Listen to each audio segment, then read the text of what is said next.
नमस्कार, सुप्रभात। सुबह के 7 बजने को है। 7 की बड़ी बात लेकर मैं हूं आपके साथ तृप्ति सोनी।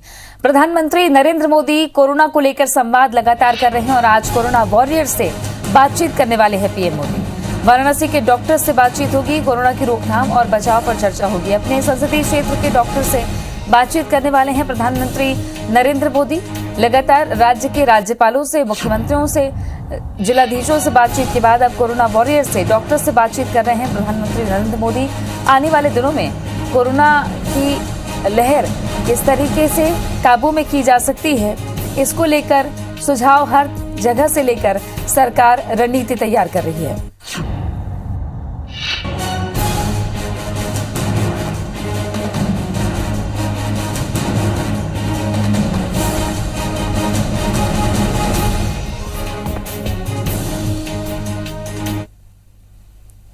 छत्तीसगढ़ सरकार आज राजीव गांधी किसान न्याय योजना की पहली किश्त देगी। ये किश्त वर्ष 2020-21 में धान बेचने वाले 21.5 लाख किसानों को मिलेगी। सरकार इस योजना के लिए बजट में 5,703 करोड़ रुपए स्वीकृत कर चुकी है। कृषि मंत्री रविंद्र चौबे ने बताया कि राज्य सरकार अपने किसानों से किया वादा हर साल पूरा कर रही है। इस साल भी प्रदेश के किसानों को 1,500 करोड़ रुपए की पहली किश्त किसान न्याय योजना के माध्यम से दी जाएगी। इसके साथ ही गोधन न्याय योजना की पहली किश्त के रूप में गोबर बेचने वालों को 7 करोड़ 17 लाख की राशि का भुगतान होगा। कार्यक्रम में सभी मंत्री मौजूद रहेंगे। वहीं इस कार्यक्रम में शामिल होने के लिए सोनिया गांधी और राहुल गांधी भी वर्चुअली जुड़ेंगे। मंत्री रविंद्र चौबे ने बताया कि पूर्व प्रधानमंत्री राजीव गांधी की पुण्यतिथि पर किसानों को पहली किश्त दी जा रही है।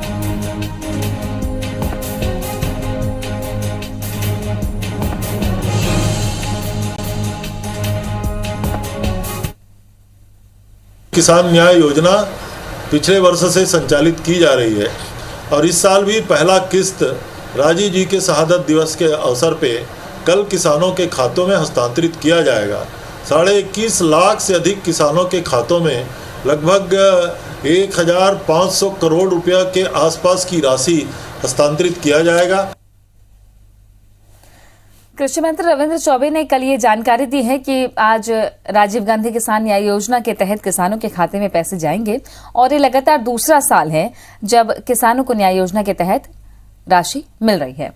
बीजेपी विधायक और पूर्व मंत्री बृजमोहन अग्रवाल ने किसानों के धान की कीमत पर 1,000 रुपए प्रति एकड़ कटौती को किसानों के साथ अन्याय और छल बताते हुए कहा कि ये योजना राजीव गांधी किसान अन्याय योजना है, जिसमें सिर्फ और सिर्फ किसानों के साथ छल कपट और अन्याय किया जा रहा है।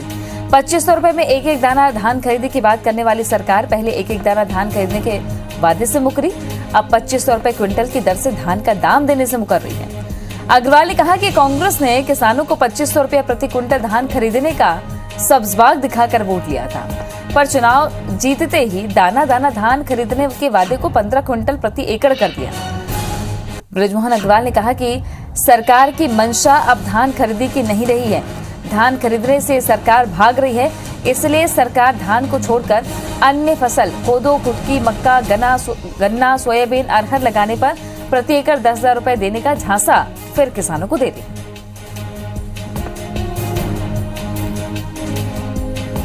तो पहले साल जब किसानों को लगभग 1 एकड़ में 11,000 रुपए अतिरिक्त मिलता था, इन्होंने राजीव गांधी अन्याय योजना के तहत उसको 10,000 कर दिया और जो 10,000 किया वो भी पिछले वर्ष किसानों के खाते में लगभग 1,000 करोड़ रुपए कम भेजा गया है और अब उसको ये 9,000 रुपए कर रहे हैं। जब केंद्र की सरकार ने सपोर्ट प्राइस को और बढ़ा दिया है तो सपोर्ट प्राइस के बढ़ने के बाद तो ये राशि बढ़नी चाहिए। टूल किट मामले में कांग्रेस की ओर से पूर्व सीएम रमन सिंह और बीजेपी के राष्ट्रीय प्रवक्ता संबित पात्रा के खिलाफ प्रदेश भर में एफआईआर कराए जाने के विरोध में बीजेपी प्रदेश भर में आज धरना देगी। भारतीय जनता पार्टी के सभी नेता, पदाधिकारी और कार्यकर्ता अपने घर के सामने दोपहर 2 बजे से 5 बजे तक धरने पर बैठेंगे। बीजेपी के प्रदेश उपाध्यक्ष शिवरतन शर्मा ने चुनौती देते हुए कहा है कि इस मामले में प्रदेश सरकार बीजेपी के हर नेता और कार्यकर्ता के खिलाफ एफआईआर दर्ज करे। उन्होंने कहा कि रमन सिंह जमानत नहीं लेंगे और जरूरत पड़ी तो भारतीय जनता पार्टी इसको लेकर हर तरह की लड़ाई लड़ेगी। बीजेपी नेता ने बताया कि कांग्रेस की रिसर्च टीम ने एक टूल किट तैयार किया है, जिसके माध्यम से कांग्रेस के नेताओं और कार्यकर्ताओं को केंद्र सरकार और प्रधानमंत्री की छवि खराब करने का टास्क दिया गया है। डॉक्टर रमन सिंह ने इसका विरोध किया, ट्वीट किया, तो भूपेश बघेल की सरकार ने डॉक्टर रमन सिंह और संबित पात्रा के खिलाफ जो गैर जमानती अपराध पंजीबद्ध किया है, इसका भारतीय जनता पार्टी विरोध करती है और इसके विरोध में भारतीय जनता पार्टी के कार्यकर्ता कोविड नियमों का पालन करते हुए 21 मई को 12 से 2 बजे के मध्य अपने घरों के सामने धरने पर बैठेंगे। ये महिला एवं बाल विकास विभाग में पूरी तरह से भ्रष्ट है। रेडी टू ईट का मामला हो, चाहे मुख्यमंत्री कन्या विवाह योजना जिसमें भारी गड़बड़ी और निम्न स्तर के सामान बेटियों को दिया जा रहा है, जो कि बेटियों से छला जा रहा है। संगठन के लोग जो निर्देश करेंगे हम उसके तहत आगे कार्रवाई करेंगे। और अब बात कोरोना के आंकड़ों की कर लेते हैं। छत्तीसगढ़ में बीते 24 घंटे में 5,212 नए कोरोना मरीज मिले हैं। बीते 24 घंटे में 113 मरीजों की मौत हुई है। 24 घंटे में 9,501 मरीज डिस्चार्ज हुए हैं और एक्टिव मरीजों की संख्या 81,466 रह गई है। रायपुर में 240, सरगुजा में 452 नए मरीज मिले हैं और मौतों का आंकड़ा कम नहीं हो रहा है। चूंकि संक्रमण की दर कम हो गई है, रिकवरी रेट बेहतर हो रहा है, मामले अब कम आ रहे हैं संक्रमण के, लेकिन मौतों का आंकड़ा अभी भी चिंताजनक बना हुआ है। एक्टिव मरीजों की संख्या 81,466 रह गई है, जो लगभग 1.25 लाख के करीब थी, वो घटती जा रही है। रायपुर से 240 केसेस सामने आए हैं। अलग अलग जगहों से अब जिलों से केसेस घटने लगे हैं।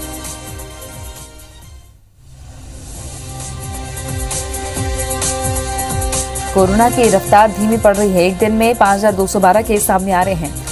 वो समय जब 17 से 18,000 के बीच केसेस सामने आते थे और लगातार लॉकडाउन का पालन छत्तीसगढ़ की जनता से सामने आते थे और लगातार लॉकडाउन का पालन छत्तीसगढ़ की जनता ने किया है, जिसका नतीजा ये है शासन प्रशासन का सहयोग, डॉक्टर्स की मेहनत, जिसकी वजह से कोरोना की दूसरी लहर का जो ये पीक टाइम था वो अब डाउनफॉल की तरफ है।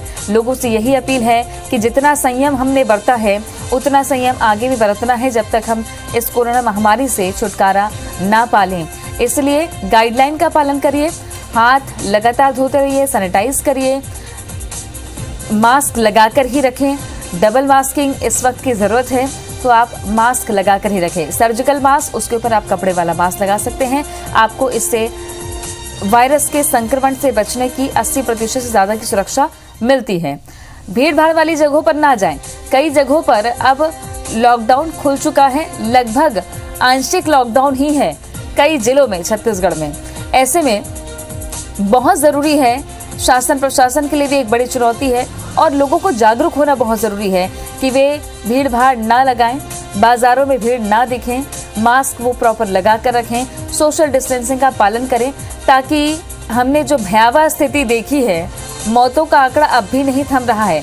इसलिए बहुत जरूरी है कि अपने आप को संक्रमित होने से बचाना। बीते 24 घंटे में 5,212 नए मरीज और 113 लोगों की मौत हुई है। मौतों का आंकड़ा कम करना ये सबसे बड़ी चुनौती अभी बनी हुई है। छत्तीसगढ़ में मार्च के शुरुआती हफ्तों से ही कोरोना के केसेस लगातार बढ़ते हुए नजर आए थे और ये कहा भी जा रहा है कि फरवरी के अंतिम हफ्ते से लेकर 20 मई जो गुजर चुका है तब तक पीक था और ये पीक अब डाउन होता जाएगा, जिसका असर पूरे हिंदुस्तान में भी दिख रहा है। देश भर में आंकड़े अब कम होने लगे हैं, संक्रमण की दर कम होती जा रही है, पॉजिटिविटी रेट कम है, रिकवरी रेट बेहतर है, लेकिन चुनौती अभी कम नहीं हुई है, चुनौती अभी भी बड़ी है। IBC 24 लगातार अपने दर्शकों से यही अपील करता है कि वे लॉकडाउन खुलने के बाद ये ना सोचें कि कोरोना चला गया। कोरोना नहीं गया है। पिछले साल जैसी लापरवाही बिल्कुल भी नहीं बरतनी है। हमें सोशल डिस्टेंसिंग का पालन करना है, हाथ सैनिटाइज करते रहना है, घर के लोगों को बहुत ही सजगता से इसके बारे में जागरूक करना है। विनय वर्मा हमारे सहयोगी जुड़ गए हैं ज्यादा जानकारी के साथ में। विनय, छत्तीसगढ़ की आज की कौन सी बड़ी खबरें हैं जिन पर नजर रहने वाली है? देखिए, सबसे जो बड़ी खबर है वो राजीव गांधी किसान न्याय योजना के तहत जो किसान है उनको आज पहली किस्त दी जाएगी। पिछले साल ये राजीव गांधी की जो पुण्यतिथि है उस पे ये शुरुआत की गई थी छत्तीसगढ़ सरकार के द्वारा और आज इसकी जो पहली किस्त है, जो खरीफ की फसल की जो राशि है उनको पहली किस्त दी जाएगी और इसमें सोनिया गांधी खुद वर्चुअल शामिल होगी और करीबन 21 लाख परिवारों लोगों को, किसानों को इससे राहत मिलेगी। इसके साथ साथ 1500 करोड़ रुपए इसमें दिए जाएंगे। इसके साथ साथ जो गौठान समितियां हैं उनकी जो महिलाओं को भी पैसे दिए जाएंगे। ये एक बड़ी राहत की बात आज किसानों के लिए और गौठान समिति की जो महिलाएं हैं उसके लिए होने वाली है। दूसरी राहत की खबर कोरोना को लेकर के है। 8% जैसे पहले दर बना हुआ था उसी तरह से फिर से बना हुआ है। कल जिस तरह से आंकड़े आए थे, जांच का दायरा लगातार बढ़ता जा रहा है, उसके उलट में देखेंगे तो संक्रमण का जो दर है वो कम होता जा रहा है। मरीजों की मिलने की संख्या भी कम होती जा रही है।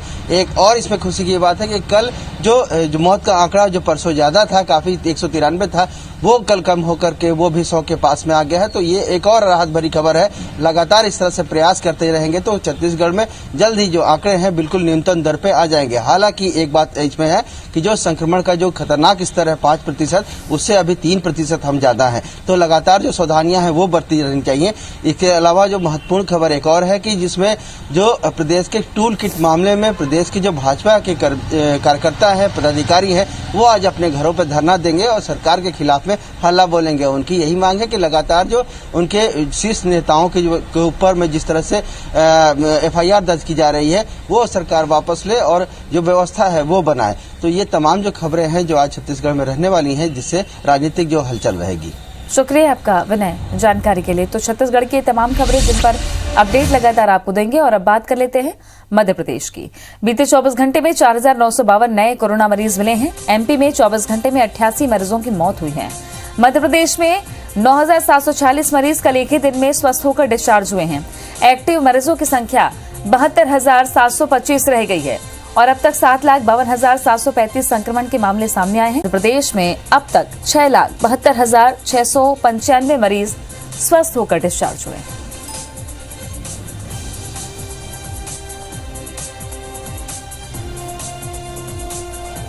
MP में कोरोना की रफ्तार अब धीमी पड़ती जा रही है। लगातार मुख्यमंत्री अलग अलग जिलों का दौरा कर रहे हैं। कोरोना कर्फ्यू में भी अब राहत मिलने की खबर है।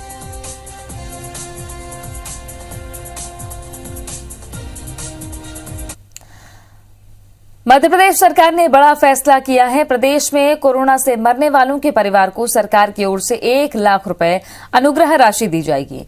मुख्यमंत्री शिवराज सिंह चौहान ने गुरुवार देर शाम बीजेपी विधायकों की वर्चुअल बैठक में एक घोषणा की। जल्द ही इस संबंध में नियम बनाए जाएंगे।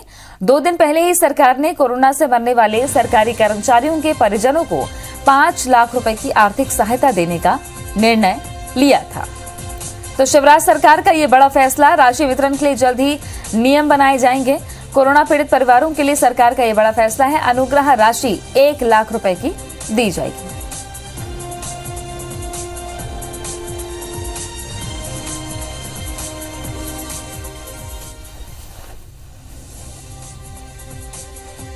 कोरोना के कारण इस दूसरी वेव में जिस परिवार में मृत्यु हुई है उस परिवार को 1 लाख रुपए की अनुग्रह राशि दी जाएगी, ताकि वो राशि उनका सहारा बन जाए। वो हमारे अपने लोग हैं, उनका दर्द है, उनका कष्ट है। हमने कोशिश की, हम बचा नहीं पाए, परिवार का तो नुकसान हो गया, लेकिन 1 लाख रुपया उस परिवार को अनुग्रह राशि दी जाएगी। मुख्यमंत्री शिवराज सिंह चौहान ने कोरोना समीक्षा बैठक में कहा है कि प्रदेश में कोरोना संक्रमण तेजी से कम हो रहा है। कोरोना के नए प्रकरण 5,000 से कम हो गए हैं। मुख्यमंत्री ने कहा कि प्रदेश के जिन जिलों में पिछले कुछ दिनों से प्रकरण कम नहीं हो रहे हैं, वहां क्षेत्रवार रणनीति बनाकर किल कोरोना अभियान, कोरोना कर्फ्यू का सख्ती से पालन कर संक्रमण की चेन तोड़ी जाए। प्रभारी मंत्रियों के निर्देशन में सभी प्रभारी अधिकारी अपने जिले में एरिया स्पेसिफिक रणनीति बनाकर उसे सख्ती से लागू करें। मुख्यमंत्री ने सीधी और सिंगरौली जिले की समीक्षा के दौरान दोनों जिलों में कोरोना प्रकरण कम नहीं होने पर चिंता जताई। सीएम ने कहा, दोनों जिलों के कलेक्टर ध्यान दें कि तेंदुपत्ता तुड़ाई के दौरान सभी सावधानियां अनिवार्य रूप से रखी जाएं और वैक्सीनेशन पर भी ध्यान दें। वहीं भोपाल जिले की समीक्षा में सीएम ने कहा कि पिछले कुछ दिनों से 650 से 700 के बीच प्रकरण आ रहे हैं, यानी कुछ क्षेत्रों में संक्रमण की चेन नहीं टूटी है। एरिया स्पेसिफिक रणनीति बनाकर कार्य किया जाए, संक्रमण की चेन तोड़ी जाए।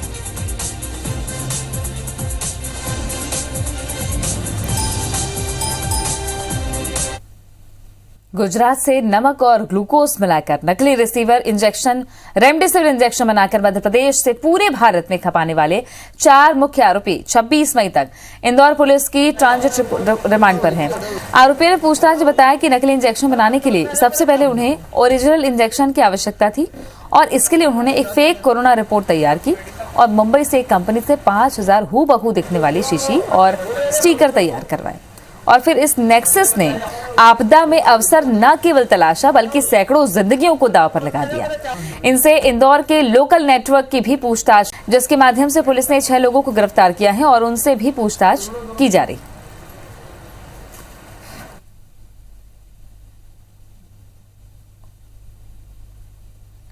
तो इन्होंने जो है ग्लूकोज और नमक को मिलाकर के ऐसा तैयार किया, एक वो तैयार किया जो कि हूबहू जो है रेमडेसिविर की तरह दिखता था और जो कि आसानी से बिक सकता था। जिन लोगों ने जो है इसके नकली स्टिकर तैयार किए हैं और कॉन्स्पिरेंसी में शामिल थे, नकली इंजेक्शन बनाए हैं, वो सभी इसमें आरोपी बनेंगे। राजधानी भोपाल वासियों को न तो कोरोना संक्रमण की फिक्र है और न ही पुलिस का भय।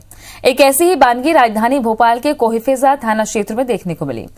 कानून के नियमों को ताक पर रखकर और कोरोना कर्फ्यू की धज्जियां उड़ाते हुए लोग मनोरंजन में मशगूल हैं। दरअसल कोहिफेजा थाना क्षेत्र स्थित बरेला गांव में एक डेविड स्नूकर यानी पुल पर रात के समय पुलिस ने दबिश दी। पुलिस को यहां पर 30 युवक स्नूकर खेलते हुए मिले। दबिश के दौरान भगदड़ मच गई, लेकिन पुलिस ने घेराबंदी कर सभी को पुल के अंदर ही दबोच लिया। कोई भाग नहीं सका। पुलिस सभी युवकों को पकड़कर थाने लाई, जहां पुलिस ने सभी युवकों के खिलाफ कोरोना कर्फ्यू और कोरोना संक्रमण आपदा नियमों के तहत मुकदमा दर्ज कर लिया। सूत्रों की माने तो ये युवक स्नूकर में हार जीत का दांव लगा रहे थे। इस बात की पुलिस तस्दीक कर रही है।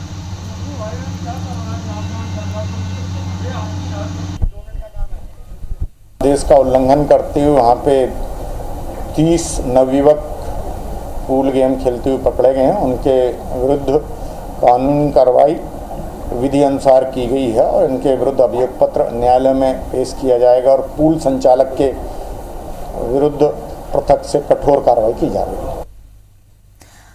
दतिया में एक तरफ आम लोगों पर कोरोना कर्फ्यू के नाम पर सख्ती बरती जा रही है, तो वहीं दूसरी ओर महाराष्ट्र से लगभग 2 दर्जन लोगों का आना और क्राइसिस मैनेजमेंट समिति के सदस्य दीपक सचदेवा के होटल और होटल मोटाल में रुकना जिला प्रशासन की कार्रवाई पर सवालिया निशान जरूर लगाता है। बाहर से आए कलाकार दतिया मोटल होटल और तानिया पैलेस में रुकवाए गए। कलाकारों की संख्या लगभग 2 दर्जन से ज्यादा बताई जा रही है। ये फिल्मी कलाकारों को बिना अनुमति के लाला के तालाब के पास शूटिंग और फोटोग्राफी करते भी देखा गया है। जब इसकी भनक कोतवाली पुलिस को लगी तो उन्होंने शूटिंग कर रहे बाहर के कलाकारों को दतिया से लौटा दिया है। अब वो कहाँ है किसी को नहीं पता। जब दतिया तहसीलदार नितेश भार्गव आरआई के साथ होटल तानिया जांच करने पहुंचे तो उनके पहुंचने से पहले ही सभी लोग जा चुके थे।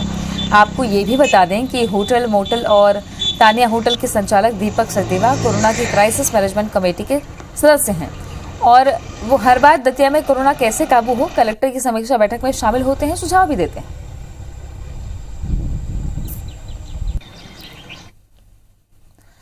कटनी में मानवता को शर्मसार करने वाली तस्वीर सामने आई, जहां रीठी के बस स्टैंड इलाके में सोमवार सुबह सड़क किनारे अचानक एक वृद्ध की मौत हो गई।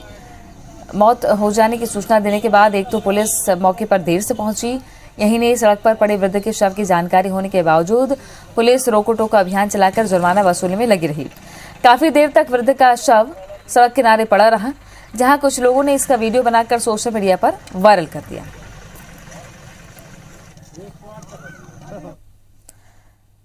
जबलपुर के नेपियर टाउन इलाके में एक निर्माणाधीन कॉम्प्लेक्स की मिट्टी धंसने से 5 मजदूर उसमें दब गए।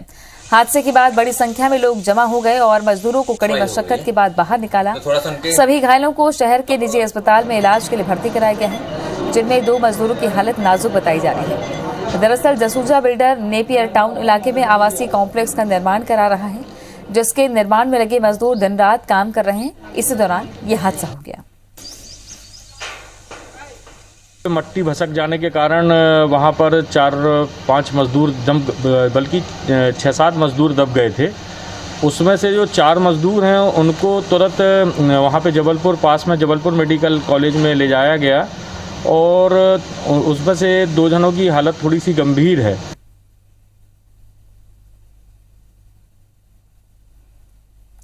अशोकनगर जिले के चंदेरी में कोरोना कर्फ्यू के दौरान चालान काटकर गाड़ी की लाइट फोड़ना पुलिस प्रशासन को महंगा पड़ गया। एक युवक चालान कटवाने के बाद जब घर पहुंचा तो बाइक की लाइट टूटी देख पत्नी ने पूछा। युवक ने पूरी कहानी बताई। फिर क्या था, पत्नी बाजार पहुंची जहां उसने जमकर हंगामा मचा दिया। दरअसल कोरोना कर्फ्यू का पालन कराने के लिए पुलिस और प्रशासन संयुक्त रूप से कार्रवाई कर रही है। उसी दौरान पवन सोनी नाम के युवक वहां से गुजर रहा था तो पुलिस ने युवक का चालान बनाया, साथ ही उसकी गाड़ी की लाइट भी फोड़ दी। इस पर युवक ने तो कुछ नहीं कहा, लेकिन जब वो घर पहुंचा तो ये सब देख पत्नी सहन नहीं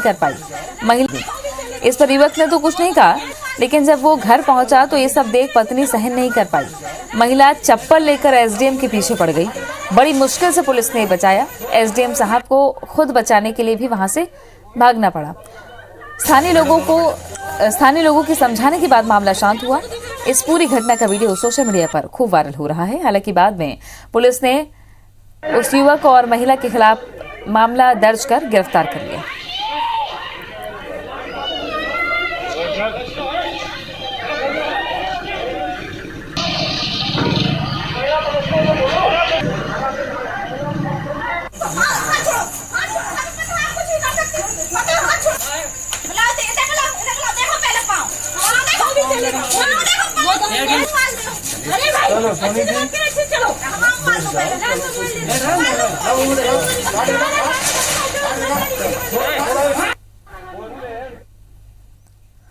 खरगोन के बलवाड़ा थाने में पदस्थ फ्रंटलाइन वर्कर और महिला सब इंस्पेक्टर रजनी समाधिया दिन रात पुलिस की ड्यूटी के साथ मां का फर्ज भी निभा रही हैं। अपने 16 महीने के बेटे का वीडियो कॉल के जरिए ख्याल रखती हैं। रजनी ड्यूटी के साथ साथ पारिवारिक जिम्मेदारियां भी निभा रही हैं। वो सुबह 10 बजे से अपने ड्यूटी के लिए निकल जाती हैं, लेकिन उससे पहले अपने 16 माह के इकलौते बेटे के लिए दूध भोजन की व्यवस्था कर मकान मालकिन के पास छोड़कर आती हैं। दिन भर में वीडियो कॉल के जरिए वो अपने बेटे को देखती और उससे बात करती हैं। कई बार रात में भी ड्यूटी करनी पड़ती है, जो कि उनके लिए बड़ा मुश्किल भरा होता है। फिर भी वो तालमेल बैठाते हुए अपने दोनों फर्ज निभा रही हैं। कोरोना की इतना भयंकर प्रकोप चल रहा है कि लोगों को अब सड़क पे लोग सम्मान नहीं रहे हैं, समझ नहीं रहे हैं इसकी गंभीरता को। रोड पर उतर रहे हैं तो फिर पुलिस को, स्वास्थ्य विभाग को तो आगे आना पड़ेगा। हम लोगों की तो मजबूरी है कि अब उनको लोगों को सुरक्षित रखने के लिए, घर में बैठाने के लिए रोज वाहन चेकिंग लगा रहे हैं। मेरा 16 महीने का बच्चा है और मेरे मकान मालिक के यहाँ मुझे अपना बच्चा छोड़ना पड़ता है और मैं उसको बीच बीच में वीडियो कॉलिंग करके पूछती रहती हूँ कि खाना खाया कि नहीं खाया। साथ की बड़ी बात में आज के लिए बस इतना ही। आगे देखिए छत्तीसगढ़ी भाषा में खबरों का बुलेटिन हमर बानी हमर गोट श्रवण के साथ।